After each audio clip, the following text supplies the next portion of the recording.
Alright, so a couple things I need to say. My audio has just really messed up somehow. I don't know what's going on. I can't record with Audible while I'm also recording the game. Audible just completely freezes up. So even though you are going to see my lips flapping up there in the corner, you can't look at that because the audio is not going to match that. Also, I'm starting where I left off in the last game, but I had to go back and do some stuff. Because my audio was messed up, I needed to re-record, and I decided I was going to start from the point right after the grind, because I forgot to pick something up in Costa del Sol. So one of the things is this platinum bangle that you can see on the screen right now. I picked that up in Costa del Sol because it has double growth, and I will put that on NATTAK pretty soon in the future. Also, I was able to steal a piece of materia for NATTAK. Not a piece of materia. I was able to steal a better weapon for NATTAK.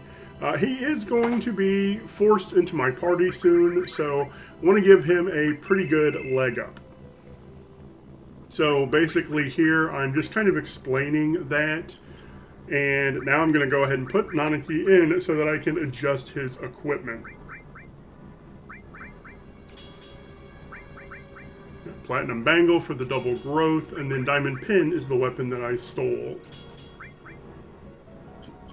I'm going to give him the fire ring because the enemies in the area where he's forced into the party do use fire magic. Although, it's actually not going to matter. Now let's get him back out.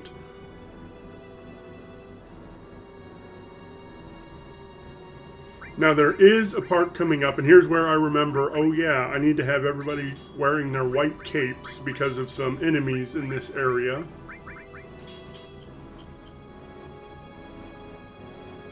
And I should have also traded out Barrett for Aerith in this case, because there are some story beats in this little village we just passed. I'm going to go back to that. That you get a different piece of narrative if both Aerith and Tifa are in your party. So I should have done that, but I decided not to in this run.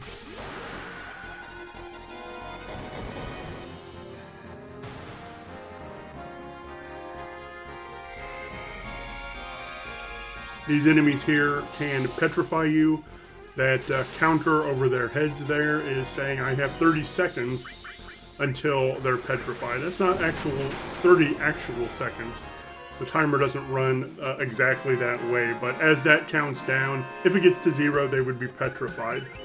And I don't use any like healing, restorative magic. And that's not the term. I don't use any magic to recover from status effects in my run. So it can be pretty debilitating if you get that in the game or in a battle, because I can't get rid of that in the battle. Here I'm going to the beach to look for an enemy called Beach Plug. I can manipulate a Beach Plug into casting Big Guard on my guys that have the enemy skill materia, and then they learn that. I'm going to try to use Tifa here. I think Tifa's got my manipulate, yeah. Tifa's going to try to manipulate, and then once manipulated, use the manipulated enemy to cast Big Guard. Looks like she missed on that first turn.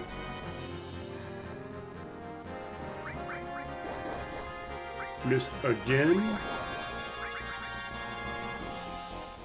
I think she gets it here. Missed again.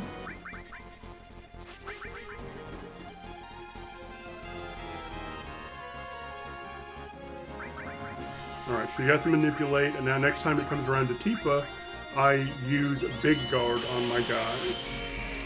I believe at this point both of them have an enemy skill materia, which is going to allow them to both learn Big Guard.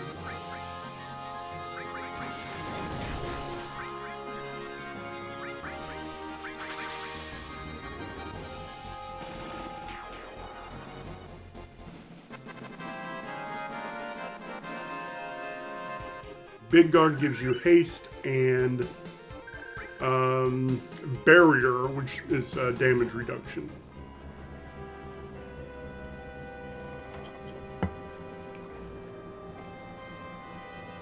Alright, now back to Gongoga.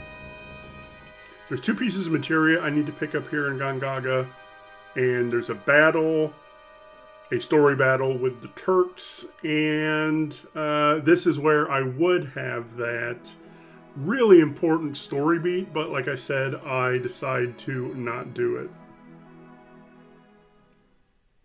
And if you're looking at my ugly mug up there in the corner, I keep looking like at the screen. That's where my camera is.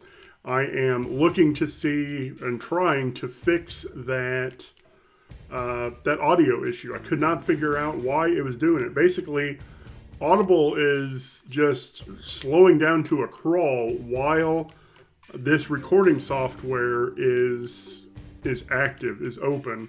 So it's not recording properly. I recorded a whole 90-minute video like that, and then when I got to editing, I'm like, this audio is unusable. So that's why I am re-recording as just a voiceover over the game. There's another example of the, NPC party coming to spy on the players, to, just harass the players. Big thing is, if you're going to do that, I don't remember if I said it in the last video or not, but you don't have to let the players defeat those enemies. They can run away. You see the Turks run away quite a bit, and they'll run away from this fight too. They're not fighting to the death. Not every battle needs to be to the death.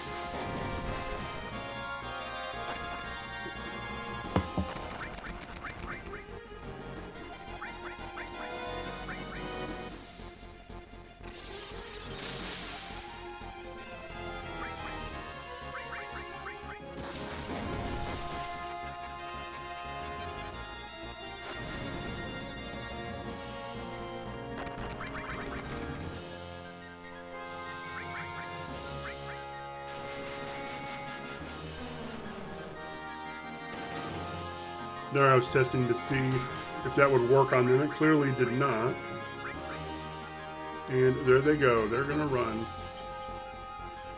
Now, I don't know what the problem is. I've tried to steal from Rude almost every time I've ever fought him. And you're supposed to be able to steal a Zedric. It's a piece of armor. But anytime I try to steal from him, it says nothing to steal.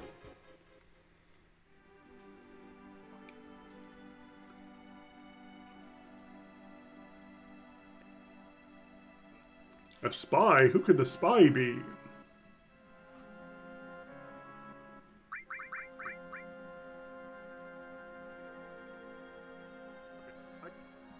Here, what I've done, the materia you get from Kate Sith, who I've named Reeve, is Transform, which already comes with 7,000 AP. So I made sure to get that on so it can grow, because once it gets to level 2, you can cast Toad, which has a chance to turn enemies into a toad. There's one enemy in the next dungeon, for lack of a better term, that I always toad, because if it's not toaded, it'll hit you for like 800 damage. If it is a toad, it only hits for about 22 damage. So I see 2 of those enemies in this run, and then I sell that Transform.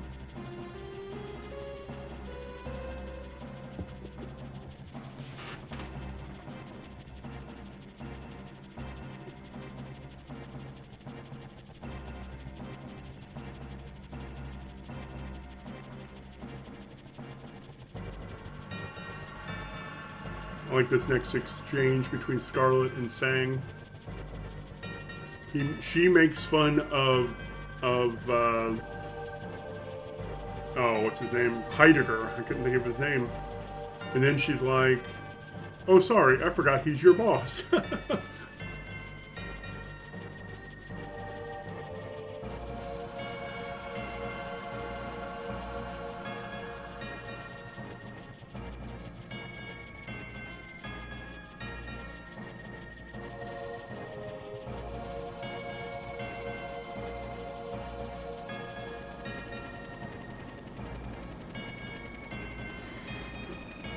We've got a heavy tank coming up here. It's just a big, like, Tyrannosaurus Rex looking enemy. And there I am again. The reason I'm not moving is because I'm looking at my monitor to see if something I just tried worked.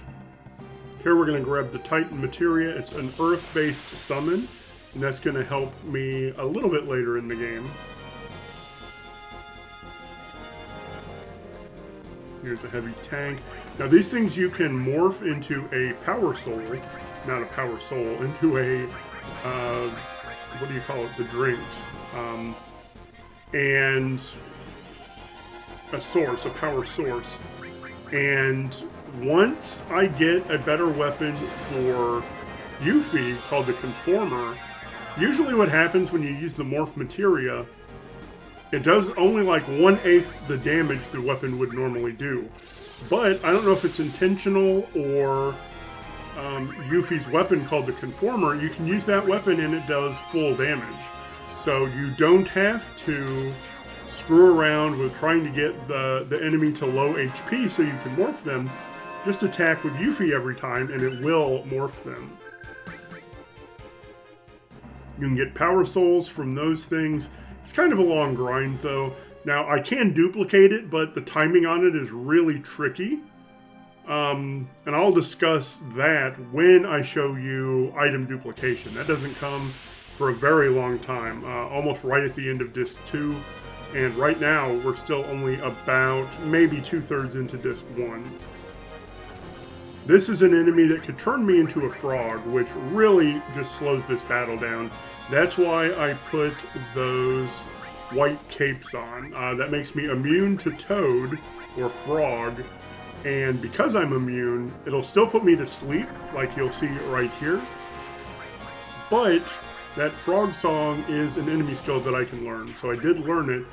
Now, I've never tried to use frog song against that enemy I'm talking about in the Gi Cave. Maybe I can and wouldn't even need that transform materia. I'll try that on my next playthrough. Coming up on another important piece of materia, this will go to Tifa. And it's not great at the moment, but the more the game goes, the better it gets. Looks like I'm going to put it on right now, but I don't necessarily need to.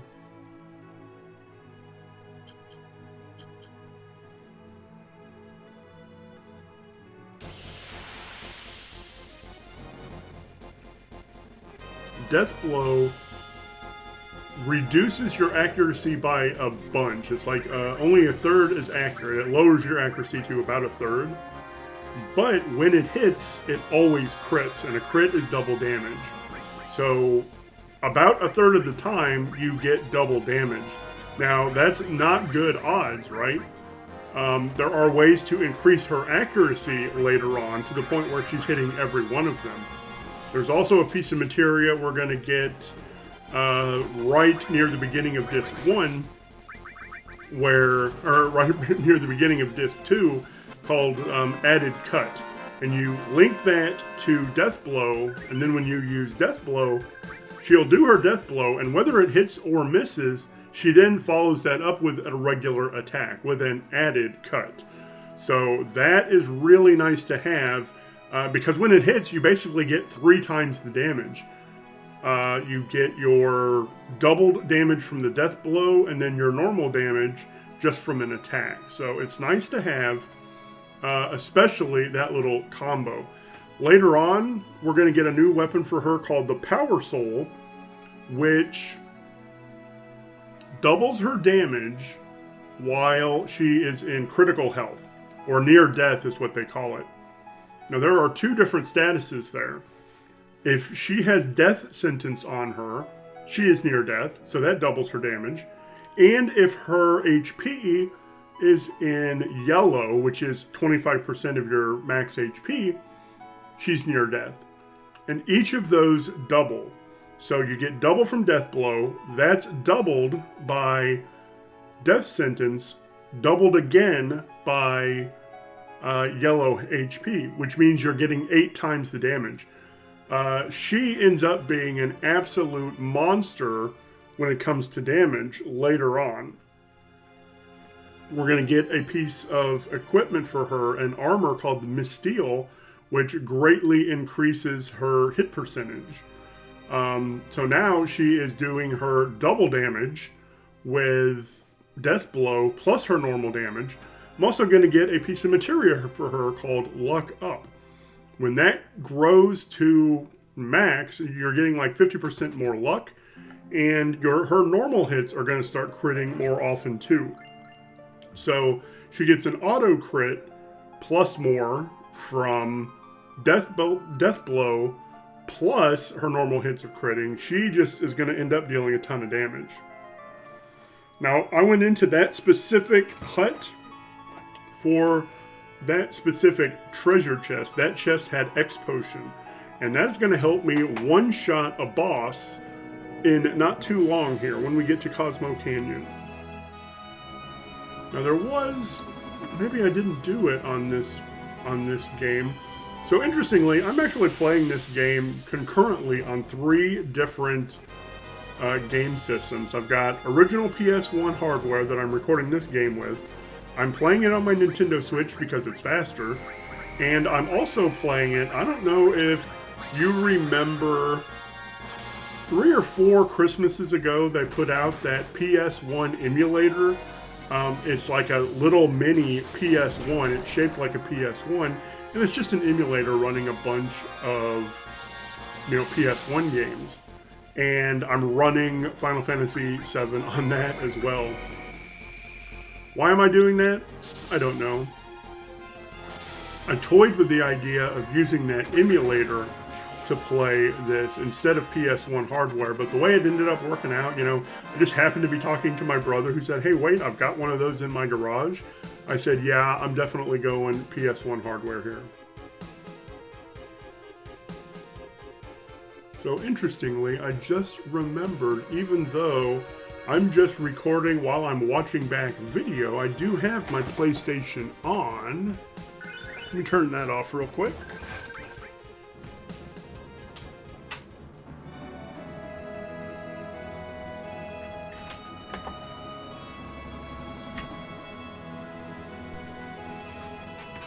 I had that on because I was testing the audio, see if I could get that recorded, and I couldn't, which is why I'm just watching the pre-recorded video and talking over it.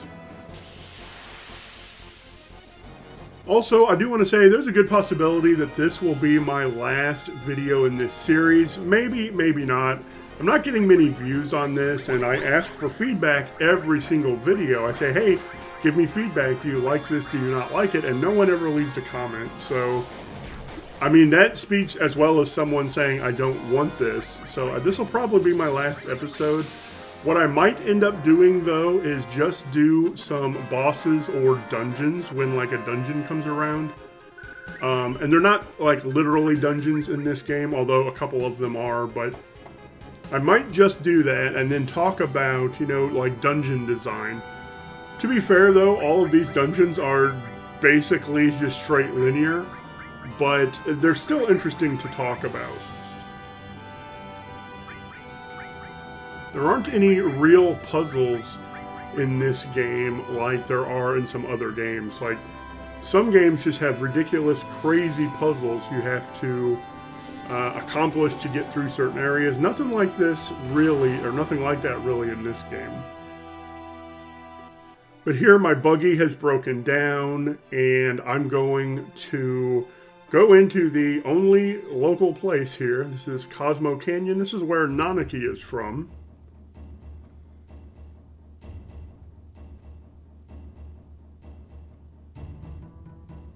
The music here is top-notch. When I said way back in episode 1 that the first time I saw this game, my friend was playing it, and there was a piece of music I always associate with this game. It was this. This is where he was when I first saw him playing the game. So I love this music. Cosmo Canyon. I think it's just called the Cosmo theme. It may be called something else, but I call it the Cosmo theme. Just such a good piece of music and really good memories. And to be fair, playing this on PS1 hardware is bringing back a lot of memories too. Like, I don't know why, it feels more legit playing it on original PS1. And I looked up the model number. This was a PS1 that was released, manufactured and released in 1997. So that is a plus as well. But it feels more legitimate playing this way than it does playing on my Nintendo Switch. I don't know why. The software is the same, but it just has a different feel. It hits differently playing it with a physical disc on a PS1. It's slower, that's for sure. But that doesn't mean it's bad.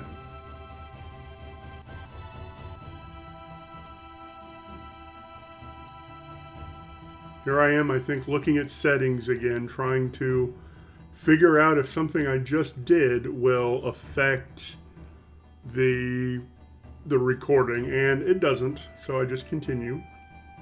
Like at this point, if the thing I had just done worked, I would have restarted, not the game, but restarted this recording so that I could get my audio on it. I was angry when I found out that this audio wasn't going to work.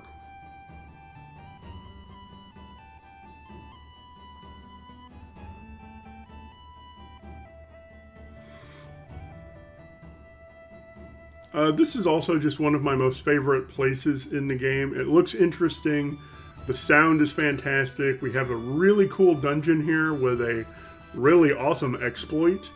But also, we have interesting things we have to do. I think that's another one of the reasons I like this game is there's always something to do to set up the future. In this particular dungeon, I need to manipulate an enemy to cast Death Sentence on the guys who have enemy skill materia. That way they learn it and can later cast it on Tifa. And then we'll have to do that for a while until I'm able to get the curse ring for her. Once I have the curse ring, that grants Death Sentence, so she always has it. It also boosts like all of her stats. Like strength and magic go up plus 35, which is huge. But the others go up by 15, except for luck, which only goes up by 10. But I mean, that's a stat increase for all of your stats.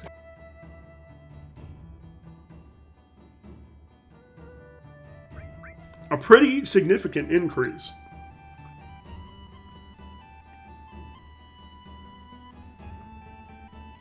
So here I'm buying 3 HP plus materia.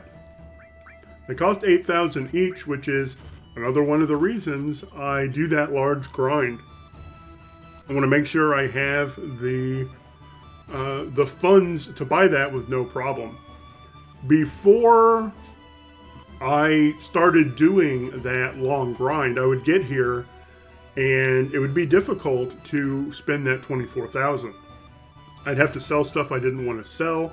I might grind locally to get the gil I needed, but doing that big grind solves a lot of problems for me. Not only do I get enough money to carry me through the whole game without ever having to worry about money again, it also gets me leveled up, it gets me the materia growth, so that is the main reason I do that. And again, it is way faster on Nintendo Switch. 7 hours to grind on original hardware. It only takes about 2.5 or 3 on Switch.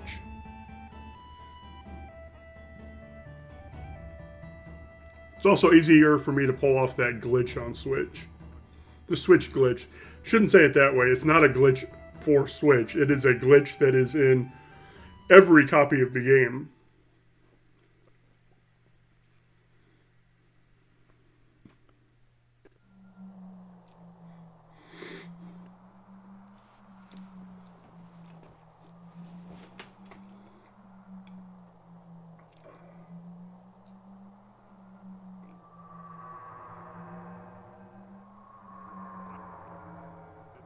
There's a really important story beat coming up too.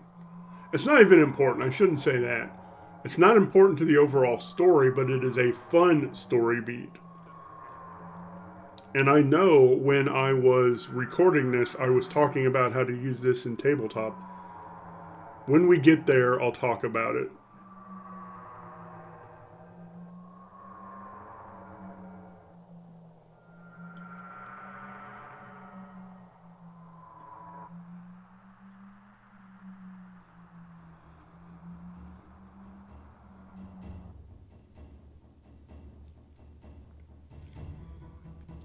There are some strange people here, odd-looking people.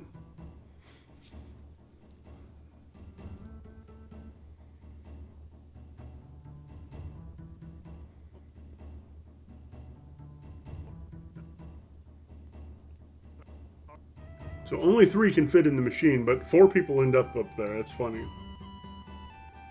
So I'm just going to go down 1 level and pick up Tifa and Barrett. Come right back up. I really dislike back and forth stuff in a video game. Like, I've got to go down here. I just talk to them, they join the party, I go straight back up. But it is what it is.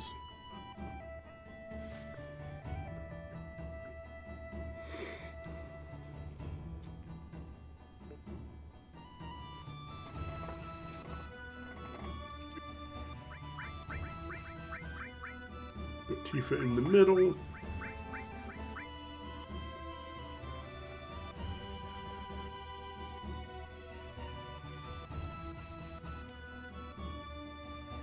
I like the layout of this area too, right? It's different than like a normal city. It's not just a flat, town, flat city, or even multi-layered city. It's built into the cliffs, and that's why everything is so vertical.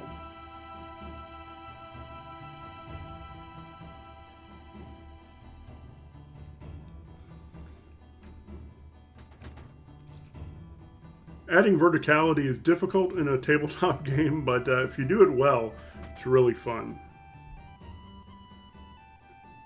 I think this is where we get a really bad mistranslation. Yeah, it should be coming up here. I'll be stand there.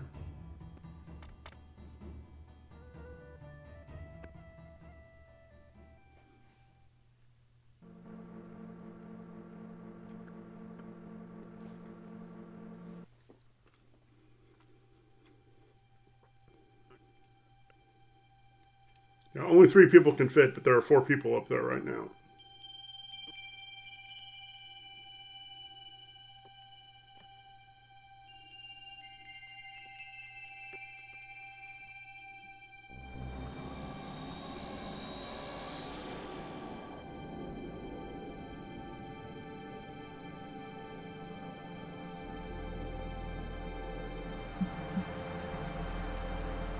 My phone is going to go off right there.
I'm trying not to talk here so you guys can read that. Also, I am scrolling through it a little bit quickly. You can always pause it to read what they're saying if you need to.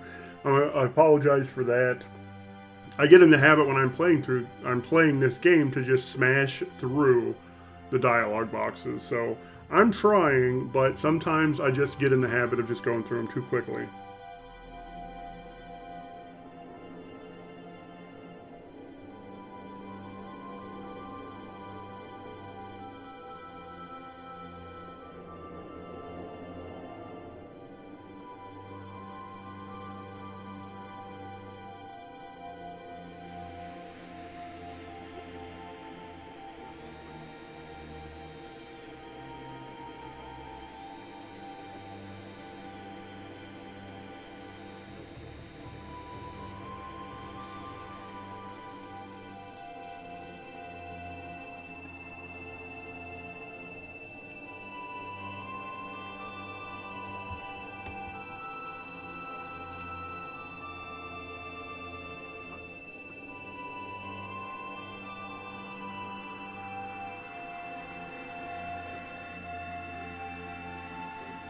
I wish I knew what I was saying right at this point. Oh, I know what I was saying. I reset the cache in my for my web browser, and then of course that got rid of all of my usernames. So I went to log into something. I'm like, okay, I have no idea what email address I used for this, what password I used for this. Thankfully, I keep those all in a book. And what I'm explaining right there is the old book just got so full of stuff and pages were falling out, and it was just kind of, you know, written not very legibly sometimes. And I transferred it into a bigger book that I can also keep better organized. So that's what I'm yapping about right there. Now, this here in a second is going to start that little bit of a story arc I alluded to earlier.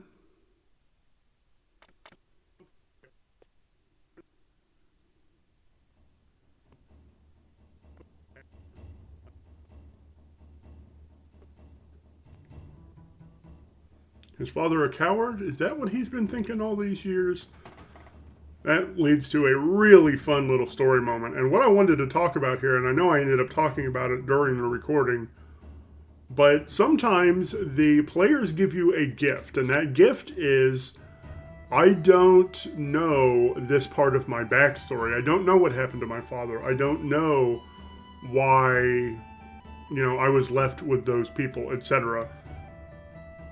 Sometimes that is such a good thing because you get to fill in those blanks as the GM, narrator, whatever. Now, always, you know, you need to be clear with your players. Hey, since you don't know that, are you fine with me generating that through play? And if it's a good player, they're going to say, yeah, go ahead, because I really have no idea for that. So that can be really, really fun. And that's something we're going to learn right here. NATTAK has a memory and a feeling about his father, and he doesn't know any different. So the GM here is going to set things straight. And in this case, of course, the GM is just the game script, but it is really fun when your players give you a gift like that. Use it wisely. You know, don't use it to screw the player over in any way. That's not what that's about. Use it to make an interesting story. That's really why we play role-playing games. Or I should say that's why I play role-playing games. I am there for the experience and the story.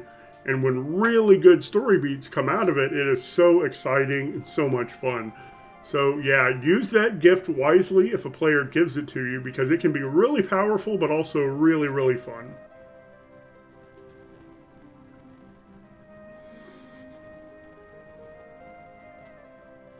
Talking to Tifa.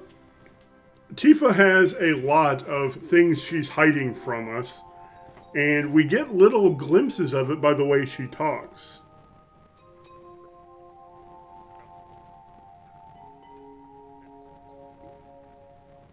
You really are you, right? That's interesting. As a player, the first time you play this, you don't know what that's about, but it all becomes clear later, and it's fantastic.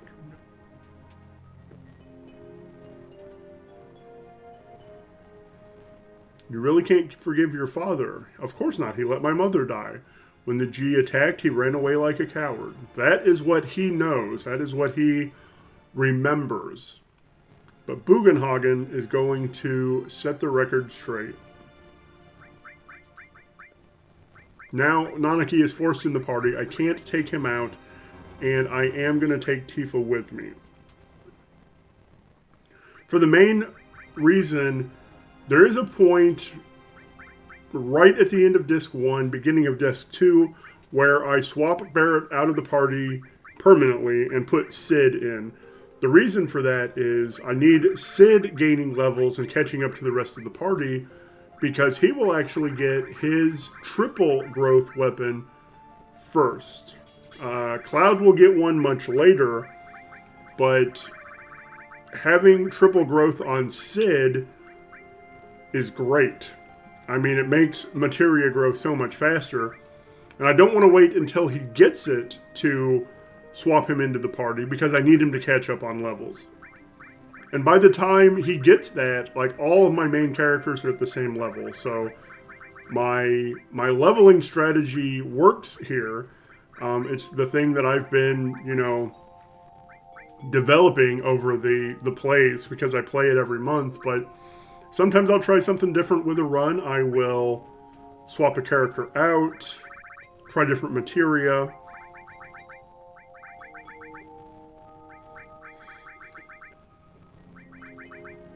Like right now, I'm thinking, okay, I need manipulate. I need enemy skill. I don't necessarily need death blow, but I would like to have it on. I'm also putting my HP plus materia on double growth weapons so that they are growing 2x. I want to say it's either 150 or 550 AP that I get from the boss in this fight. And that doubled, you know, is nice. 2 times the AP is better than 1 times the AP. Now I'm just taking those white capes off and giving him something more valuable, more necessary. And maybe not necessary, but the white capes aren't necessary at this point. I will put them back on, though, at one point.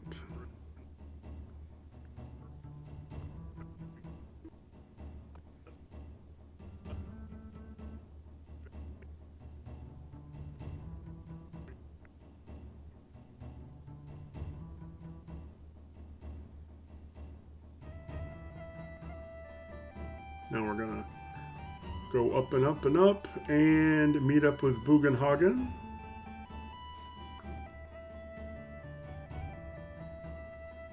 And here it is. This is the dungeon.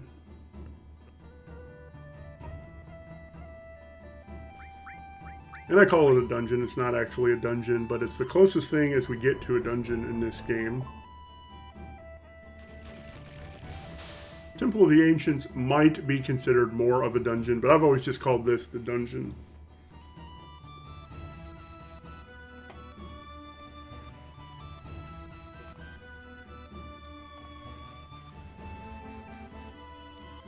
And one thing here, notice as we're going down, the further down we go, the lower the music gets.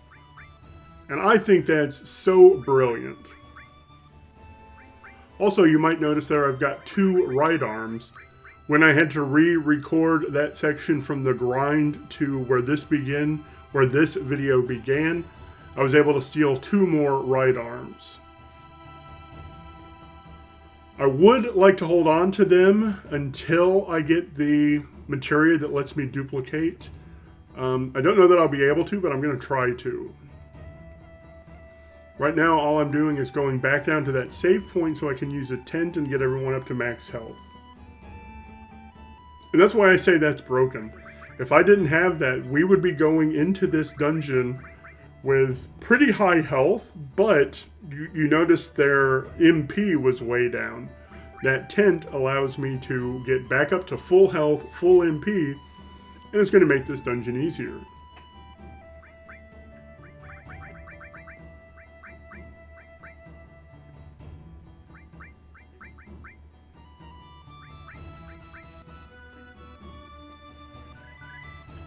There's another thing about tabletop I kind of wanted to talk about. Does every challenge or every boss battle, everything you do need to be super challenging?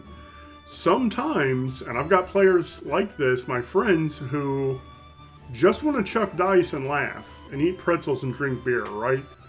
So not every battle has to be a 4-hour slugfest where you are stressed to your limit, you're stretching your resources to the limit. Now, some of that is good. That is actually the purpose of a dungeon, is to use up your resources before you get to the big bad boss at the end of the dungeon.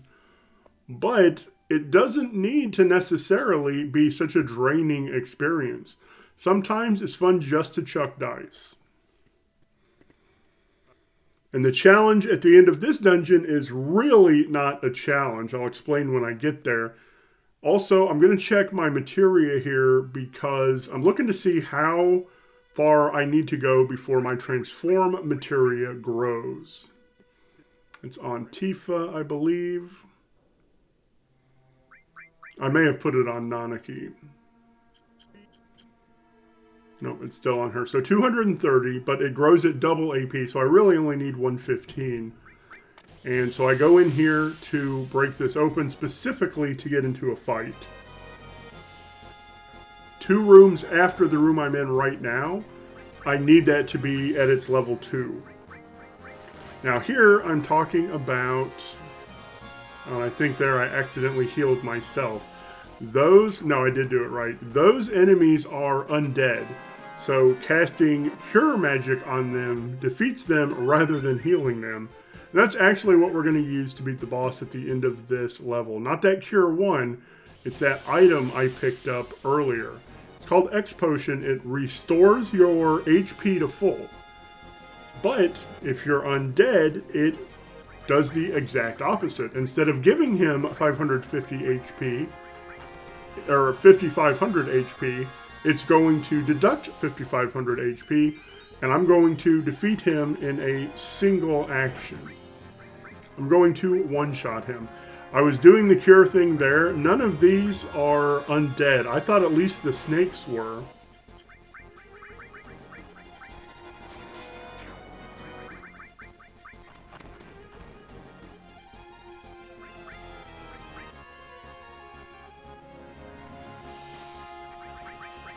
Right now, and I still needed to manipulate him because I need him to cast Death Sentence on Cloud.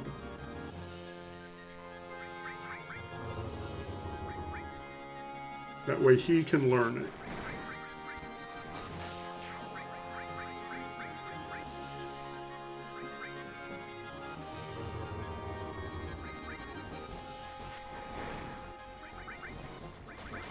Now, Death Blow is okay right now. It's not great.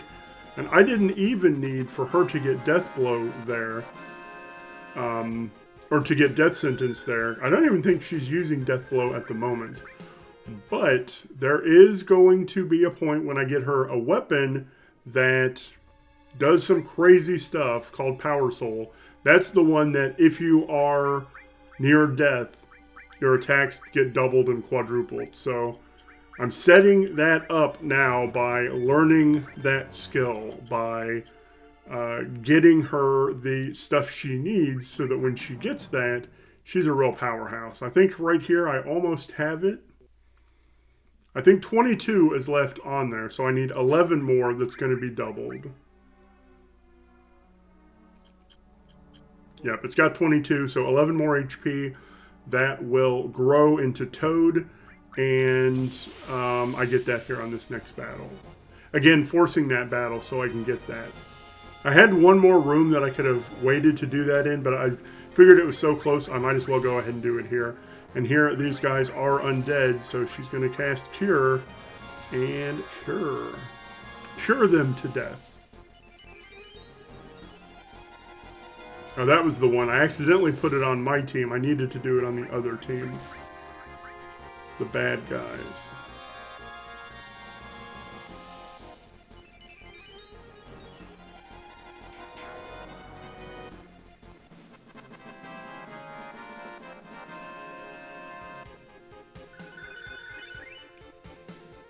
There it is. Transform, level up. Now I can cast Toad, and I definitely am going to need that in the very near future.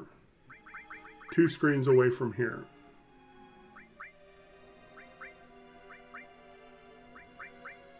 Now I'm just looking to see if I want to change any of my materia out. I think I'm considering getting rid of Manipulate. I don't need Manipulate anymore in this dungeon. There are some times I'm still going to need Manipulate later, but for right now, it looks like I left it on, but I was considering taking it off. Putting something there that will grow for me.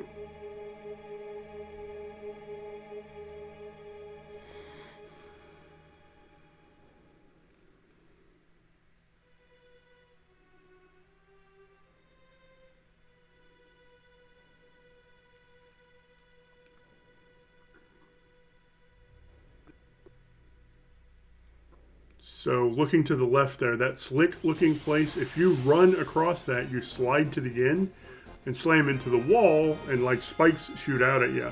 And it takes your health down to like 200 or something ridiculous. It takes it down to almost nothing. So you have to walk over that slick patch. And actually, when I'm walking back in the other direction, I will run so that you can see what it looks like. And when I'm coming down, I think I do that too. It's really interesting. Like, that's like a pile of ooze or something. That can be dangerous in a dungeon, especially if I had run from right to left. It would have sent me into those spikes. So that's something interesting you can add into your game.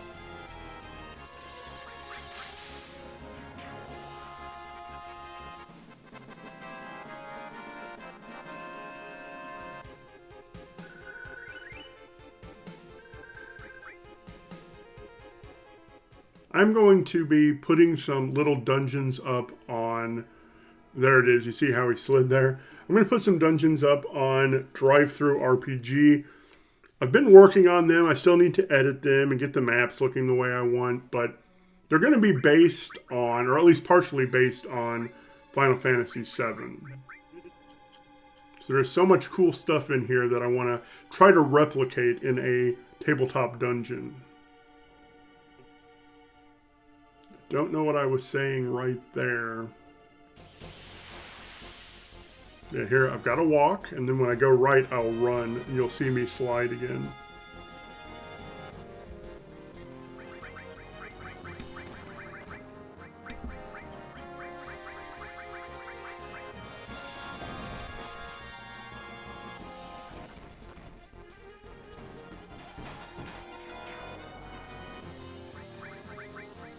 And I could run from these encounters, but I've said it in a different video. I take most encounters just so I can get the experience and AP growth.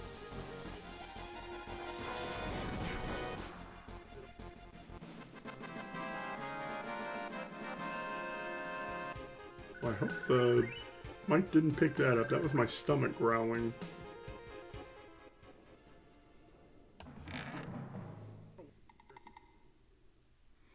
Okay, so I walk and now I'll run right. You see me slide like that.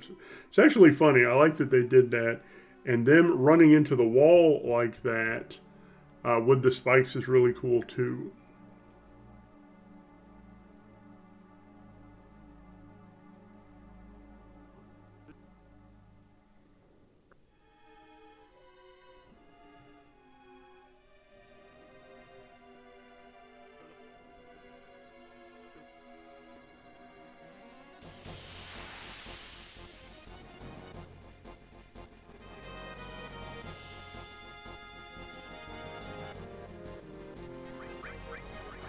So here is the thing that I need Transform for.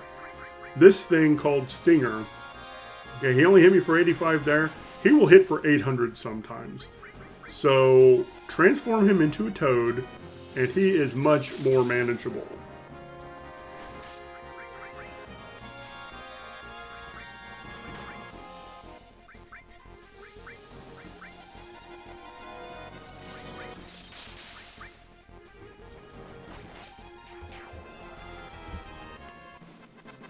Took him out. There will be one more of these.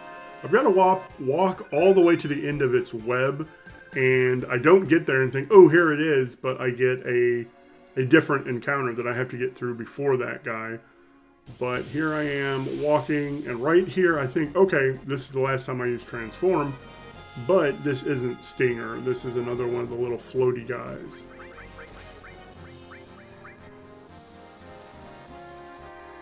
Not a difficult encounter because curing them defeats them. That would be fun in tabletop too. Like, that's a Final Fantasy thing. There are lots of undead enemies that you just throw like a phoenix down or an X potion whatever at and it defeats them. Put that in your tabletop game. Don't let them know it's there, but if someone tries it, let it happen. It's really funny. Not funny, it's really cool. And it will make them think they're really smart, which is also a good thing. And I knew I had gotten it there just because the targeting hand went way down. I'm like, okay, I got the I got the toad on. Getting low on MP here, but it's not going to matter because I one-shot the boss.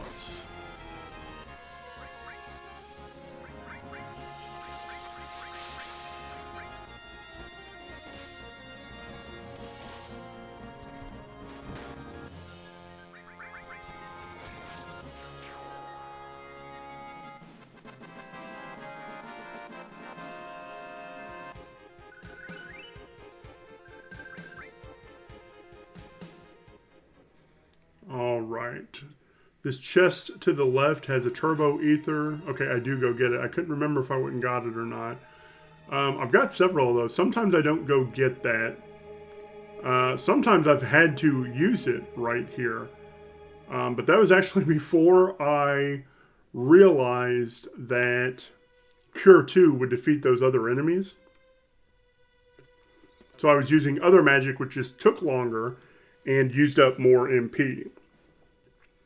But just casting Cure 2 on them, quick and easy. Now here is the boss of the dungeon.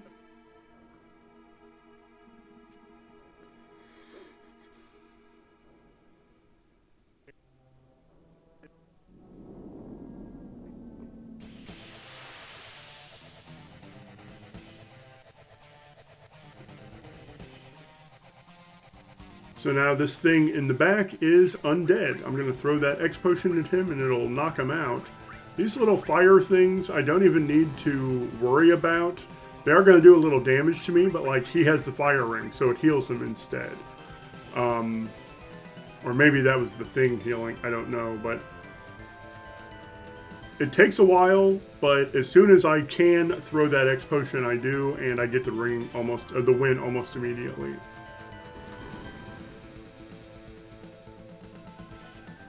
Yeah, I took 170 damage. Big deal. Nanaki, chuck it.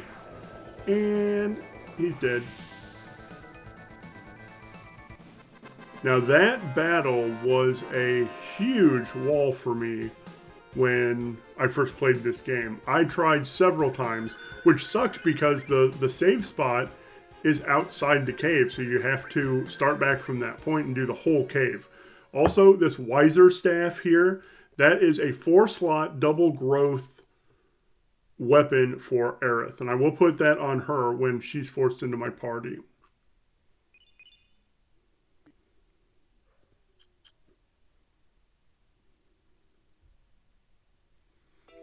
Now we're coming up on the story with Barrett. Not with Barrett, with Nanaki. That is a lot of fun.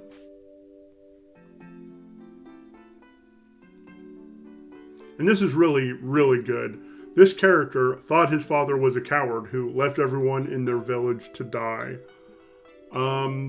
This warrior we're going to look at here prevented even a single G from the G tribe getting into the village.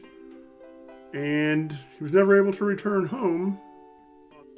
But this is your father. I don't know if it's Sito or Sato. I've said both at different times. There's some really great dialogue from Bugenhagen here talking to Nanaki.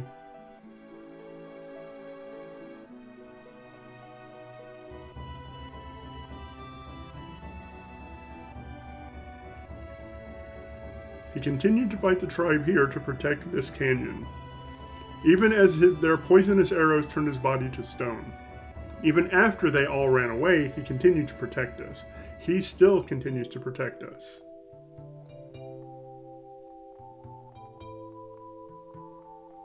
You thought he was a coward, but he alone risked his life to protect the canyon. Did Mother know? Yes, she did.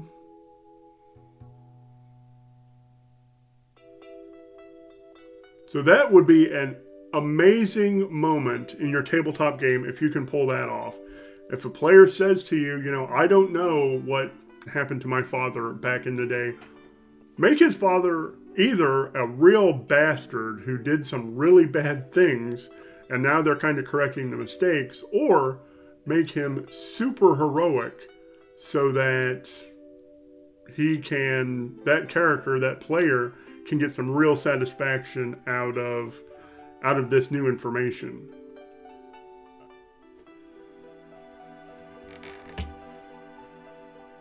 He is imploring NATTAK to go with him.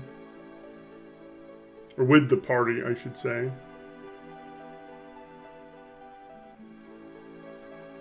I wonder if I missed the line because I was talking over it. Maybe it's still coming up here. I wanted to show your real father before you left. I'm glad that you came back while I was still alive to show you. And I'm talking here about that. My son was due in April of 2002. And my wife and I were going to go visit my father in Wisconsin in May of 2002. Well, in January of that year, my brother called me and said, "Hey, you need to get up here. Dad probably won't last through the night." So we drove up there. It's a 12-hour drive. And before I got there, Dad had passed away. Now, he had bone marrow cancer since 1989. So he lived with it for a long time. The last 2 years of it were real agony for him. He decided to quit taking chemotherapy and just be sick or just have pain all the time. So if he was taking his chemo, he was sick all the time. If he wasn't taking it, he was in agony all the time. So the last 2 years were real rough for him, and I didn't get the chance for him to meet my son.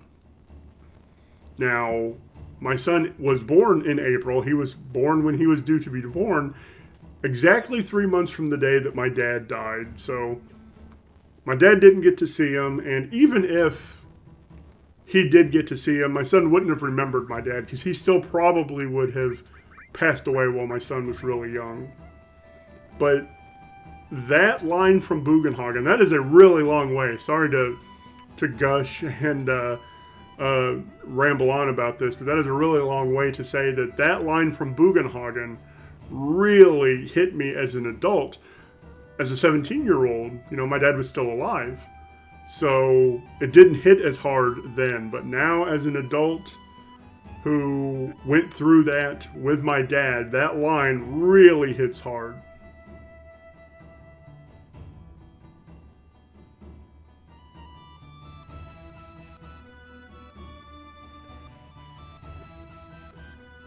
I guess I'm saying, if you can get some emotion into your game, and it's not just chucking dice to beat things up, get some real emotion there. That can be powerful too.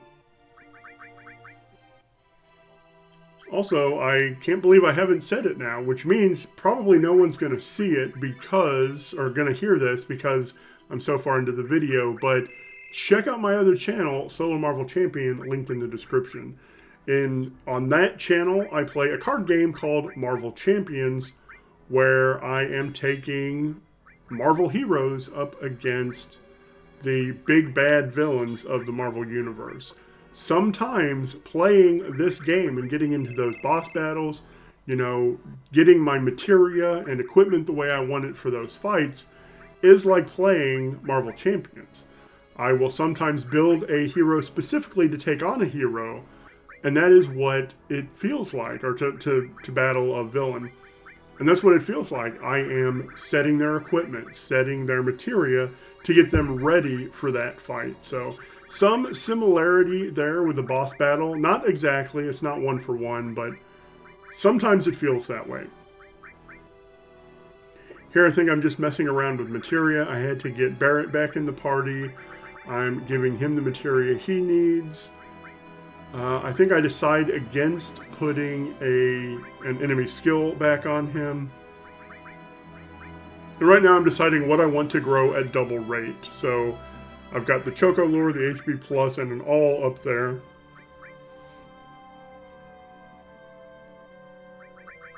I take that all off and put the poison just so it can grow. If it can get to level 3 before my next fight, that's going to make that next fight even easier. So that's what I'm going to hope for.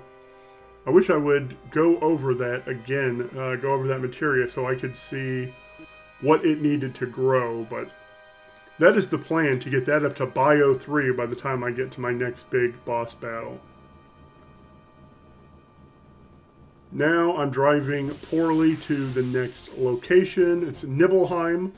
We have seen Nibelheim in flashbacks, and if you'll remember, Nibelheim was destroyed by Sephiroth. He burnt the place down.